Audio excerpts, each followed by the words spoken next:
Maya and her brother, Nico, loved exploring. One day, while playing hide-and-seek near their grandma's dusty attic, they stumbled upon a hidden map. It was old and yellowed, filled with strange symbols and a drawing of a city swallowed by the jungle.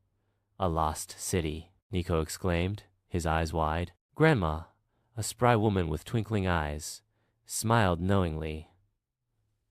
"That's the legend of Eldoria," she whispered, "a city said to be filled with sparkling crystals and magical flowers." Armed with the map and Grandma's homemade sandwiches, Maya and Nico set off. Following the map's winding path, they pushed through thick bushes, climbed over mossy rocks, and waded across a babbling brook. The jungle was alive with the sounds of exotic birds and chattering monkeys. Finally, they reached a clearing. Before them lay Eldoria, not as a grand city, but a cluster of crumbling stone buildings half hidden by vines and flowering creepers. Giant, luminous blue crystals, like frozen waterfalls, dripped from the walls of one building. Nico gasped.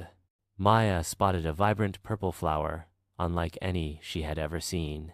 As they explored, they found carvings of playful creatures on the walls, and strange, smooth stones that felt warm to the touch.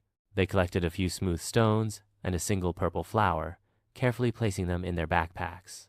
As the sun began to set, casting long shadows through the jungle, they knew it was time to go home. They retraced their steps, their hearts full of wonder. Back at Grandma's, they showed her their treasures. Grandma smiled, her eyes shining with pride. "Eldoria's magic," she said, "is not just in its crystals and flowers, but in the adventure you had finding it." That night, nestled in their beds, Maya and Nico dreamt of their lost city adventure, promising to return soon to explore Eldoria's secrets further.